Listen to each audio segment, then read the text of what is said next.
Top-level Democrats are in a panic after President Joe Biden's inability to do anything to avoid a party wipeout in November in the upcoming midterms, as well as the possibility of losing the 2024 election.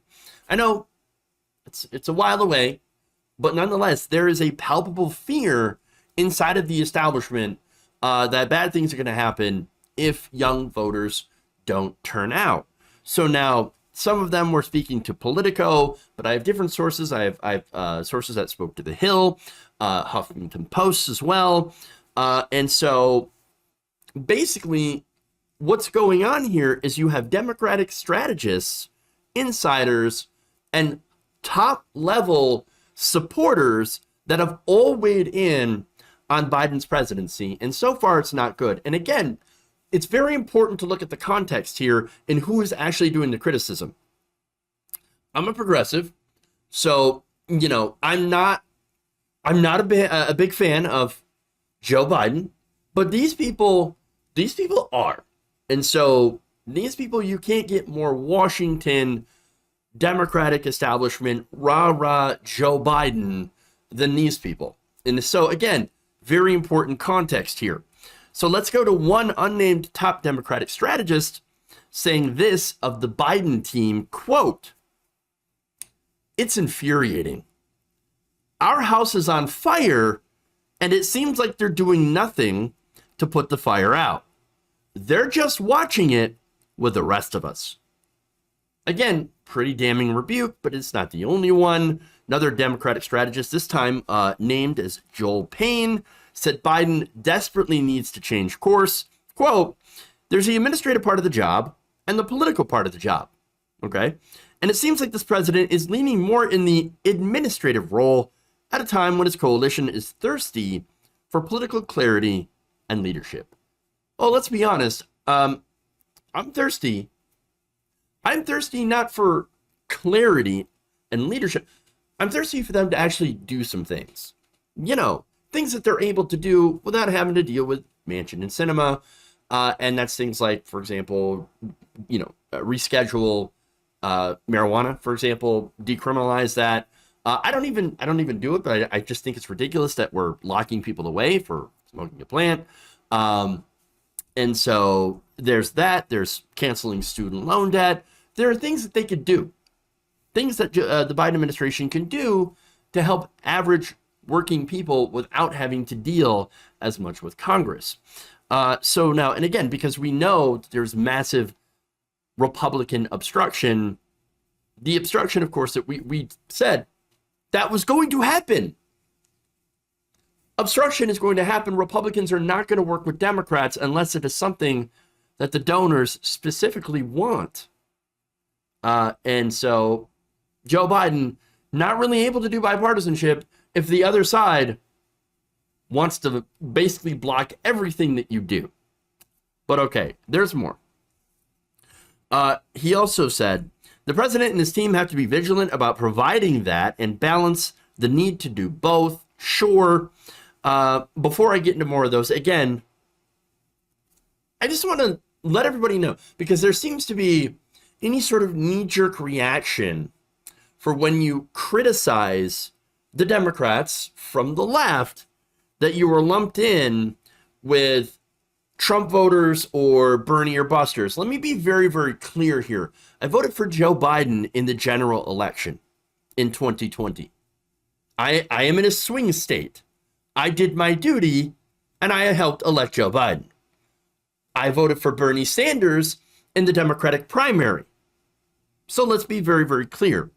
I do not want Donald Trump to be president. I don't want Republican to be a president. I don't want Republicans anywhere near power. They are fascistic.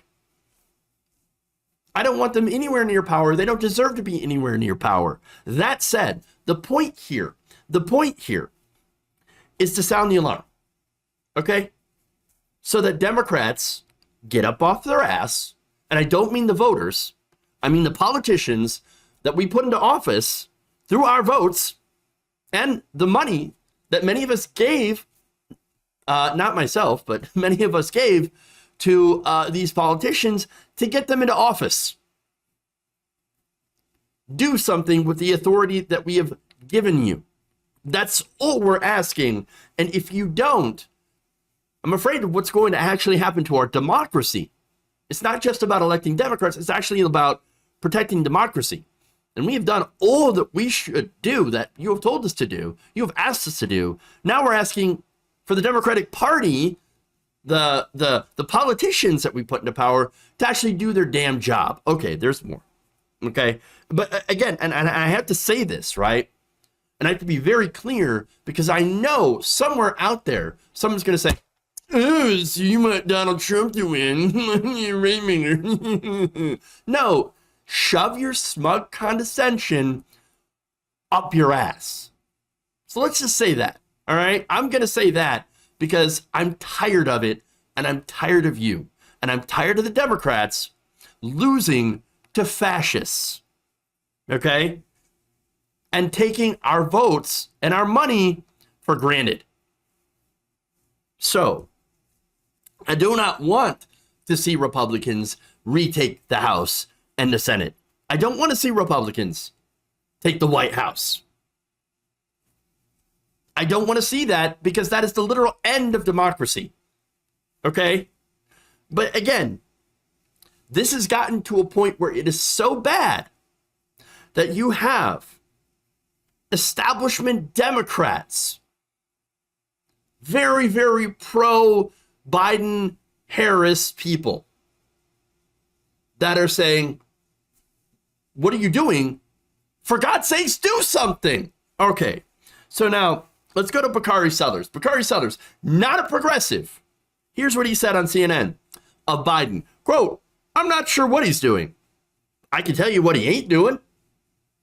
Oh, you mean like, you know, not being able to secure voting rights? Another incredibly establishment person who was part of a White House call last month was Deborah Messing. Deborah Messing, again, nowhere near progressive, nowhere near a Bernie bro, okay? She's establishment Democrat as it gets. Here's what she said.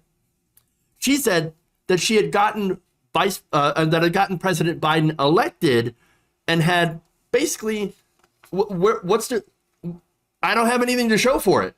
I got him elected. That's her words, right? What do I have to show for it? I just lost reproductive rights. What are you doing? She also questioned why she was being asked to do anything, and I think here's where she's right, and that it didn't seem that there was a point to voting. She yelled at them. I did all this for what? And you're asking me to do more? You're asking me to fundraise, or to give money to you. You're doing fundraising, all this fundraising, and then asking for us to vote harder. But when you haven't done anything, Other top Democrats, according to CNN, complain that the president is not acting with, or perhaps is even capable of, the urgency the moment demands. Here is another member of Congress describing the White House as, quote, rudderless, aimless, and hopeless.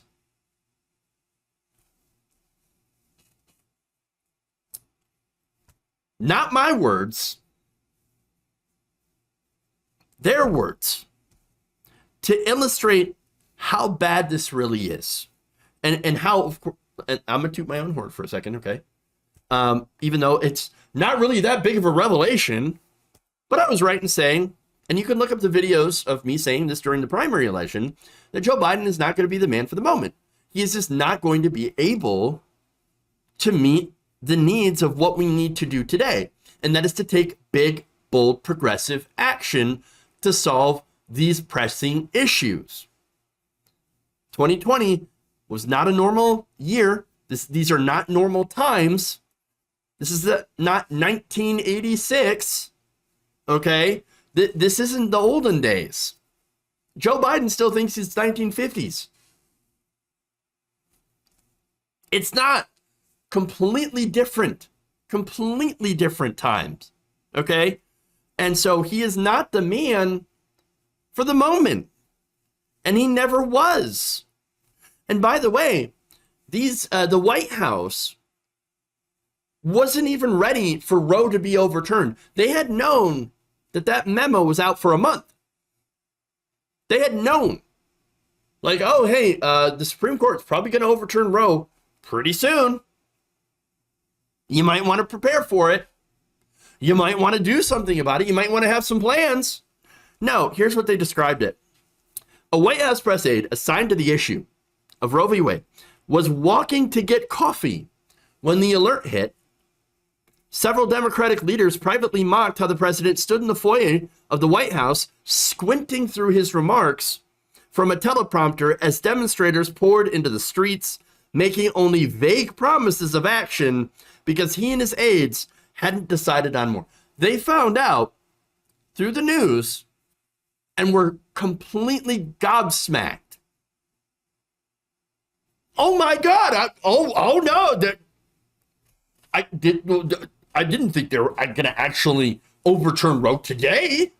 I didn't know that. Really? You didn't know that? You weren't paying attention? You didn't make a plan? And they were wildly unprepared for any of this. Wildly unprepared. Now, another Democratic member told CNN, quote, of the Biden administration, there is no fight. Now, people understand that a lot of this is out of his hands, and I get that. But what you want to see is the president out there swinging. Now, look, these are not progressives. Again, talking about this, not burning your busters. These are Democrats in the White House and in Congress and strategists. They're all saying this. Maybe there's something to it. Maybe there's something to it. Now, there are progressives that have also been speaking out, and of course, getting just absolutely, smashed by the, mainstream media, by MSNBC, these pundits and everything. But they've been saying it correctly all along. Here's what she said. We've been sounding the alarm about this for a long time. Some may want to go after the messenger, but we simply cannot make promises, hector people to vote, and then refuse to use our full power when they do. We still have time to fix this and act, but we need to be brave.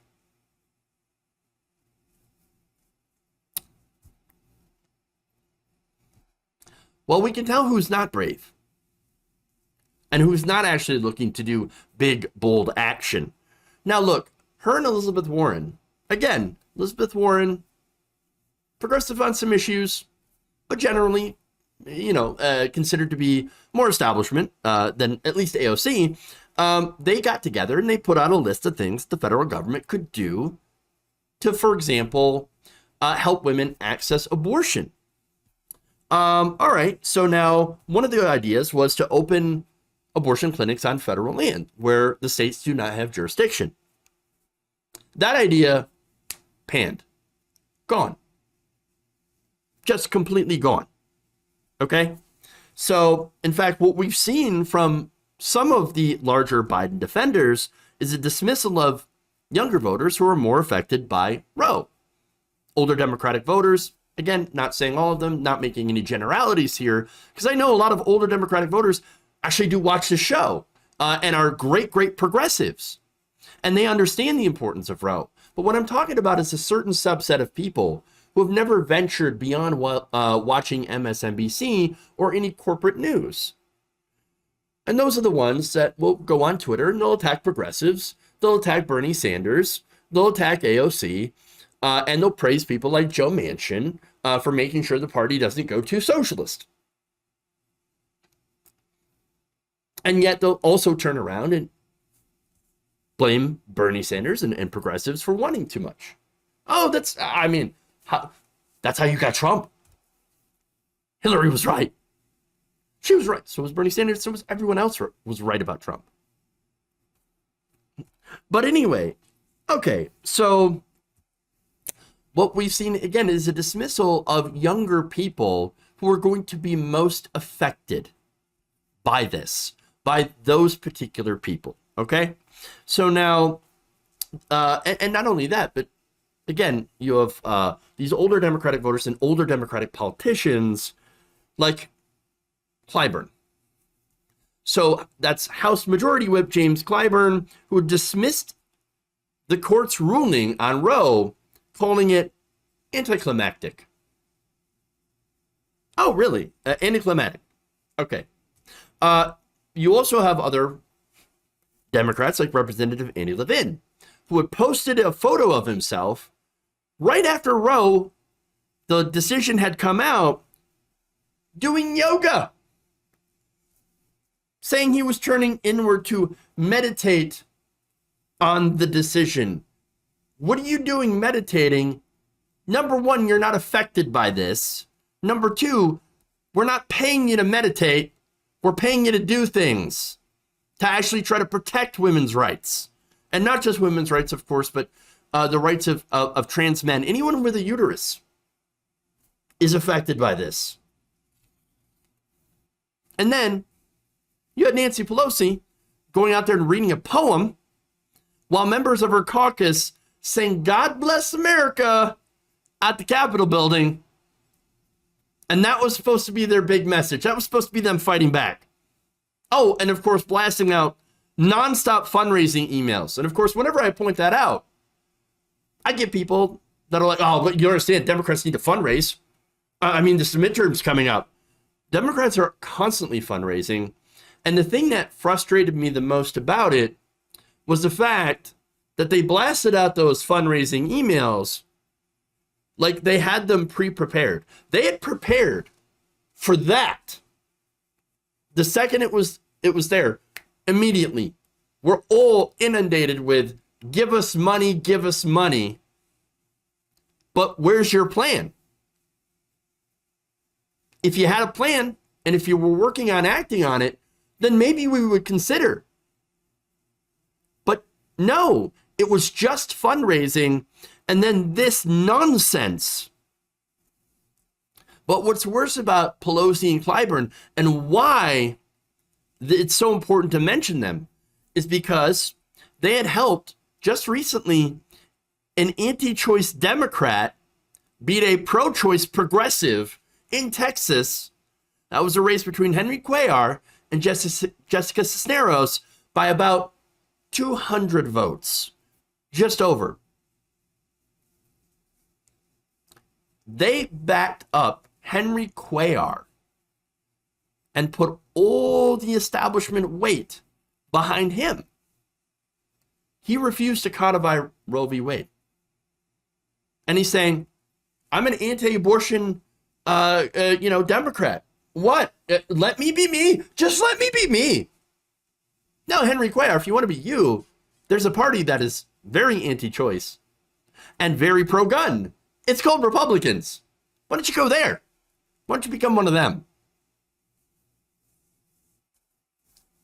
So, look, and by the way, it's important because had they came up on her side, that could have meant all the difference. It could have meant all the difference. So understand why this party is in serious trouble. And I'm not just talking about the midterms, but again, going back to that, young people, you think young people are going to turn out now? If Deborah Messing is yelling at you and asking, why should I go out and vote? I mean, what do you think young people have already, the decision they've already come to? And by the way, you can get mad about it, and you can, blame young people, blame progressives. I know some of you will. But again, it doesn't take away from the fact that you're going to need young people to win. You're going to need millennials. You're going to need Gen Z. You're going to need them to turn out.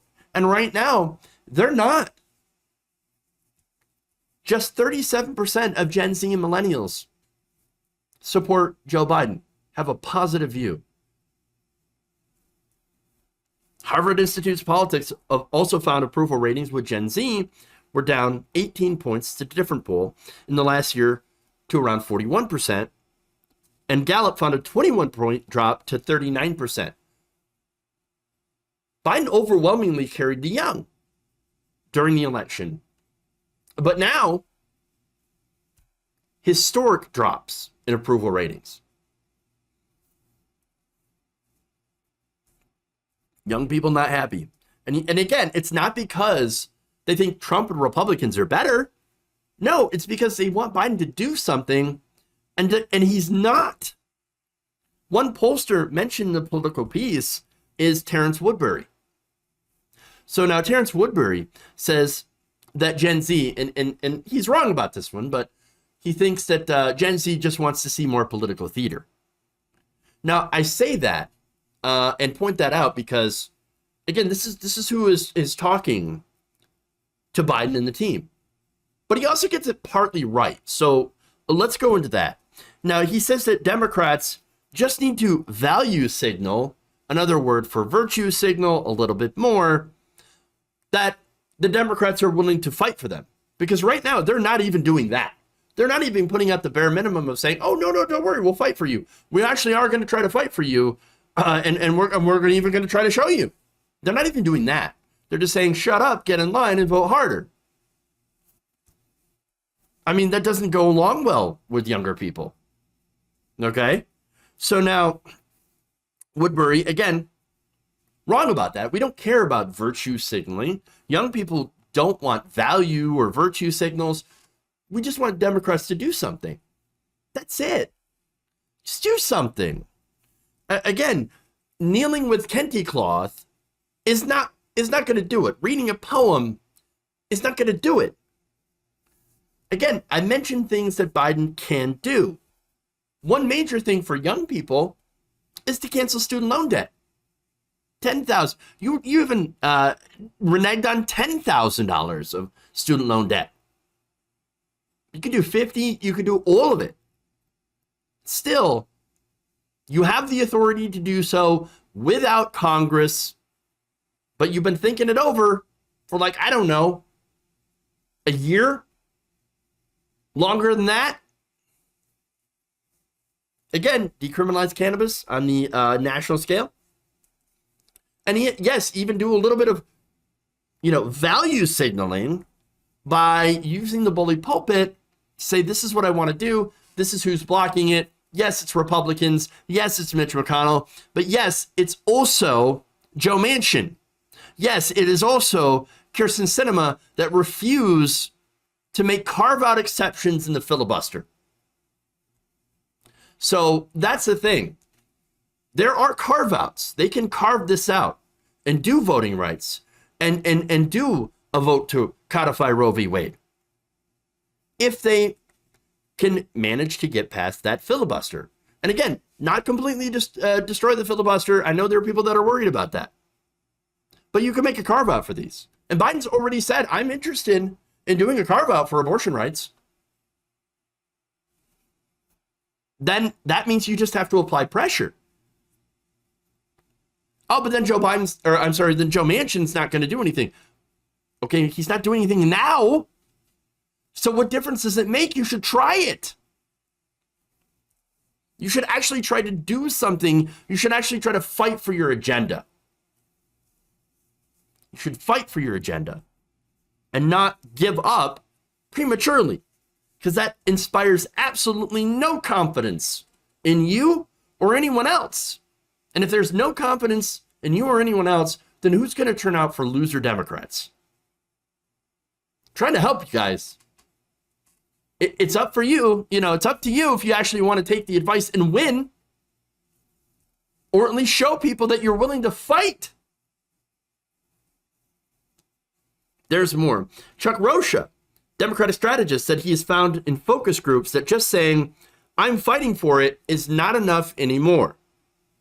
Quote, they are tired of us saying we're fighting, but not delivering shit.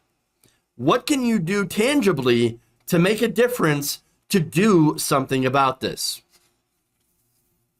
We are good at bringing a policy book to a fist fight, and I worry about young people not showing up to vote because of it. And again, before some of you dismiss us, and I see you already are, young people, and tell us that you don't need us, or that, we're Trump enablers or Russian stooges, We're getting Republicans elected. Remember this. In Virginia, Republican Governor Glenn Youngkin won a state that went to Biden by a 10-point margin. In part because there were voters that didn't turn out, right? The electorate ended up being 12% whiter and 8% older. That's all it takes. Get them to turn out. You get people to turn out, and guess what? You win. Now, Woodbury adds, I'm afraid young voters are growing so cynical that they're just going to find other ways of expressing their discontent, like protests, but not voting. I'm afraid of that too. And I see it everywhere. Which is why I'm saying, do something. Just do something. Instead of trying to shame young people, instead of trying to dismiss them and attack them for staying home, why don't you try to, I don't know, join them in pressuring the Democrats to do something? And if when you get the chance in a primary, vote for people who are progressives. Don't vote for incumbents. Vote them out. Telling people just to vote is not going to be it. Because again, we've seen it, and this is the big problem. This is why people don't turn out. Hasn't really done a whole lot for people. One more quote here. It's from Amanda Littman, co-founder of Run for Something, Democratic organization that recruits and supports down-ballot candidates. She said the Democrats at least need to get caught trying. And I think that's really important. I think that's going to be really important for Gen Z. If the argument is, give us 2 more senators and we'll pass and codify Roe v. Wade, give us a reason to trust you. And with all the chances they've historically had to do so, under both Obama and Clinton, they have not earned that trust. And they've lost a lot. Again, do something. Do something. Even if you have to go and do an executive order, do something.